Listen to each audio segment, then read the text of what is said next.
Hello दोस्तों, मैं संदीप शर्मा आपका स्वागत करता हूं अपने YouTube चैनल ओनली स्टडी के ऊपर। आज की इस वीडियो में जो चर्चा करेंगे, चुनाव आयोग से संबंधित कुछ समितियों के ऊपर चर्चा करते हैं प्यारे बच्चों। तो चलिए हम देखते हैं समितियों से संबंधित कुछ और पॉइंट्स हैं। एक पार्ट हमने डाल दिया है चुनाव आयोग से संबंधित, वो हमारे चैनल की प्लेलिस्ट में जाकर आप देख सकते हैं। फिर हम कल से जो इसमें स्टार्ट करेंगे वो करेंगे हम कार्यपालिका के बारे में स्टार्ट करेंगे। चलिए आज हम देखते हैं चुनाव आयोग से संबंधित। इससे पहले वाले पार्ट में हमने बताया था कि चुनाव आयोग का गठन कैसे होता है, कौन हमारे चुनाव आयुक्त हैं, ठीक है, पहले कौन थे, पहली महिला कौन थी, ये सारी की सारी चर्चा हमने कर ली। क्या उसके कार्य होते हैं, किस प्रकार के वो चुनाव करवाता है, तो हमें ये सारा पता है कि भारत के अंदर राष्ट्रपति, उपराष्ट्रपति, राज्यसभा, लोकसभा, विधानसभा और विधान परिषद, इनके क्या होते हैं, चुनाव होते हैं। बाकियों में नियुक्तियां आती हैं, नियुक्त किए जाते हैं और नियुक्त करने का काम राष्ट्रपति का होता है। लेकिन चुनाव का लिए 324 से लेकर हमने 329 आर्टिकल है जो वो चर्चा करे थे, भाग नंबर 15। अब चुनाव आयोग जो था, निर्वाचन आयोग हम कह सकते हैं, उसके में या हम सुधार के लिए कौन कौन सी समितियां इंपॉर्टेंट है, एग्जाम में जो पूछी जाती हैं उनके ऊपर हम चर्चा कर लेते हैं। सबसे पहले समिति आती है प्यारे बच्चों के संथानम समिति। की संथानम समिति जो 1962 में आज बनी थी और इन्होंने क्या किया, कार्य किया। 1964 में इसने क्या किया, रिपोर्ट प्रस्तुत करी थी। 1962 में बनी थी की संथानम समिति और 1964 में क्या हुई थी, अपने रिपोर्ट प्रस्तुत करी थी। इसने अपने रिपोर्ट में क्या क्या बिंदु बताए, वे हमें क्या क्या सुधार करने चाहिए चुनाव से संबंधित। इन्होंने बताया कि जो उम्मीदवार होंगे उनकी शैक्षणिक योग्यता रखी जाए। फिलहाल ऐसा नहीं है, वे राष्ट्रपति, उपराष्ट्रपति, लोकसभा, राज्यसभा, विधानसभा, विधान परिषद के सदस्यों की कोई क्वालिफिकेशन हो, ठीक है, वे इतना पढ़ा लिखा ही MP बन सकता है, राष्ट्रपति बन सकता है, ये ऐसा कहीं पर भी नहीं है फिलहाल। लेकिन इस समिति ने ये बात कही थी। लेकिन स्थानीय जो शासन है, या हम कह सकते हैं राज्य निर्वाचन जो आयोग है, उसके बारे में देखेंगे। उसके अंदर कहीं कहीं पर शैक्षणिक योग्यता का भी प्रावधान है। उसके बाद हम बात करते हैं समय समय पर क्या किया जाए, परिसीमन आयोग का गठन किया जाए। ये भी के संथानम समिति, जब भारत का संविधान बना था तो निर्वाचन आयोग को इस परिसीमन आयोग का गठन हर 10 वर्ष के बाद करना होता है, परंतु अभी तक हमारा हर 10 साल के बाद नहीं होता। जैसे जनगणना होती है ऐसे इसका करना होता है। परिसीमन आयोग होता क्या है, पहले हम देख लेते हैं। भी ये क्या करता है, जो चुनाव अक्षेत्र है, चुनाव अक्षेत्र का निर्धारण करना, चुनाव अक्षेत्र का निर्धारण करना परिसीमन आयोग। और इस परिसीमन आयोग के पदेन जो अध्यक्ष होते हैं वो कौन होते हैं, वो चुनाव आयोग के जो मुख्य चुनाव आयुक्त होते हैं वही क्या कहलाएंगे, इस आयोग के भी अध्यक्ष कहलाएंगे। इस पॉइंट्स को ध्यान रखना, ठीक है। तो इस पॉइंट्स को ध्यान रखना, वे कहां तक है, लोकसभा क्षेत्र में कितना आएगा, घटाना बढ़ाना, सीटें को बढ़ाना, वो सारा का सारा हमारा परिसीमन आयोग ही करता है। उसके बाद हम बात करते हैं, दूसरी समिति बनी थी दिनेश गोस्वामी समिति। कौन सी प्यारे बच्चों, दिनेश गोस्वामी समिति 1990 में बनी थी और इसने कुछ बातें दी थी जिनको 1996 के अंदर क्या कर दिया गया, लागू कर दिया गया। इसकी कुछ बातें मानी गई, फिलहाल सारी बातें तो नहीं मानी गई थी।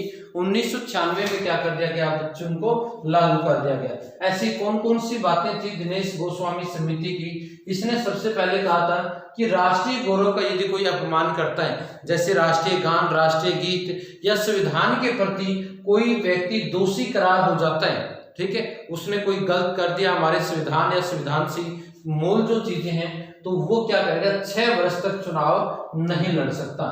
कितने वर्षों तक, 6 वर्षों तक वो चुनाव नहीं लड़ सकता किसी भी प्रकार का। मान लीजिए राष्ट्रीय ध्वज, राष्ट्रीय गान या संविधान के प्रति उसको दोषी करार दिया जाता, उसने ऐसा काम किया उस संविधान के विपरीत, तो 6 वर्ष तक वो चुनाव नहीं लड़ेगा। दोषी की सजा अलग है, ये चुनाव वाला पॉइंट्स अलग है। दूसरा पॉइंट दिया था कि एक जो व्यक्ति होगा वो 2 से अधिक जगह पर चुनाव नहीं लड़ सकता, ठीक है। एक व्यक्ति सिर्फ 2 जगह से चुनाव लड़ सकता है, 2 से ज्यादा नहीं है। उसके बाद अगला इसने बताया था कि जो मतदान केंद्र बनाया जाता है उस मतदान केंद्र पर यदि कोई हथियार लेकर जाता है तो वो एक अपराध माना जाएगा, उसको सजा और जुर्माना दोनों हो सकते हैं। इस बात को ध्यान में रखना। ये सारी की सारी बातें कौन सी समिति ने गई थी प्यारे बच्चों? दिनेश गोस्वामी समिति। एक तारकुंडे समिति मैंने कल बताई थी आपको, जिसके कार्य 1988 में बनी थी। कब? 1988 में। 1989 में फिर 21 साल से घटाकर 18 वर्ष क्या कर दी गई थी? वोट डालने की एज रखी गई थी। अगली जो इंपॉर्टेंट समिति आती है वो आती है इंद्रजीत गुप्ता समिति 1998 में। इसने क्या कहा कि जो भारत की राष्ट्रीय दल है, 7 राष्ट्रीय दल हैं, उन राष्ट्रीय दलों को राजधानी हमारी दिल्ली है, दिल्ली के अंदर क्या किया जाए? कार्यालय और टेलीफोन की निःशुल्क सुविधा दी जाए। ये बात इंद्रजीत गुप्ता समिति के द्वारा कही गई थी। उसके बाद इसने क्या कहा था? भी जो हमारे राष्ट्रीय दल हैं वो जब उनको वोट वगैरह लेने होते हैं या इलेक्शन होते हैं तो वो अपना जो प्रसारण यानी प्रचार है वो आकाशवाणी तथा दूरदर्शन के माध्यम से भी करती है राष्ट्रीय। तो इस समिति ने कहा था कि जो अक्षेत्रीय दल हैं, अक्षेत्रीय जो दल हैं उनको हम पढ़ेंगे। राष्ट्रीय दल क्या होते हैं, अक्षेत्रीय दल क्या होते हैं। जो क्षेत्रीय दल हैं उनको भी क्या किया जाए? आकाशवाणी और दूरदर्शन पर अपनी एड या हम कह सकते हैं प्रचार करने का अधिकार दिया जाए। ये बात थी आपकी इंद्रजीत गुप्ता समिति की। एक आती है लिंग देश समिति जो 2007 में बनी थी। ये क्या है? छात्र संघ से, कॉलेज वगैरह में चुनाव होता है, ठीक है, उससे संबंधित इन्होंने क्या किया था? अपनी कुछ बातें रखी थी। ये पॉइंट्स ध्यान रखना। तो हमारी चुनाव आयोग से संबंधित कौन कौन सी समितियां इंपॉर्टेंट है प्यारे?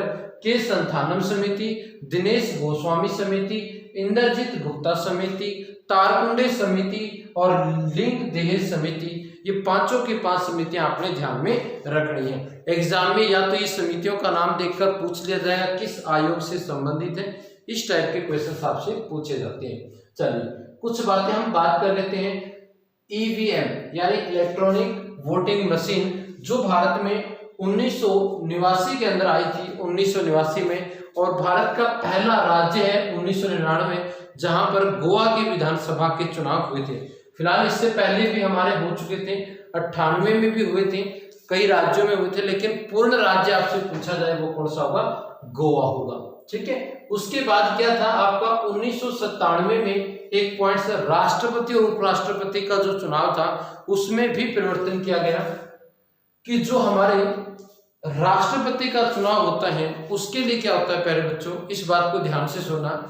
जब कोई भी राष्ट्रपति चुनाव लड़ना चाहता कोई भी व्यक्ति, उस उम्मीदवार को क्या करना होता है? कुछ मेंबर यानी प्रस्तावक और कुछ अनुमोदक रूप में अपने पास रखने होते हैं। एक सिक्योरिटी देनी पड़ती है कि मेरे पास 100 सदस्य हैं। तो पहले इनकी संख्या कितनी होती थी? 10, अब बढ़ाकर कितनी कर दी? 50 कर दी। पहले जो उपराष्ट्रपति के चुनाव में 5 प्रस्तावक और 5 अनुमोदक 10 सदस्यों की जरूरत पड़ती थी, लेकिन अब 20-20 सदस्यों की जरूरत पड़ती है। इस बात को ध्यान में रखना है। हमारी नेक्स्ट क्लास में सारी चीजें समझाऊंगा, क्या प्रस्तावक होते हैं, क्या अनुमोदक होते हैं। हमारा जो नेक्स्ट क्लास होगी वो कार्यपालिका के ऊपर होगी। कार्यपालिका ऐसे करवाऊंगा मेरे बच्चों, पहले हम संघ की कार्यपालिका पढ़ेंगे, फिर राज्य की कार्यपालिका पढ़ेंगे, फिर हम क्या करेंगे? संघ की न्यायपालिका पढ़ेंगे, फिर राज्य की न्यायपालिका पढ़ेंगे। इसी प्रकार संघ की विधायक पालिका और राज्य की विधायक पालिका दोनों को पैरेलल लेकर चलेंगे, क्योंकि आसानी से समझ में आएगी सारी चीजें। हाँ, जमानत राशि जो है वो कितनी है? 2500 रुपए थी पहले, अब बढ़ाकर कितनी कर दी? 1500 राष्ट्रपति उपराष्ट्रपति के चुनाव में।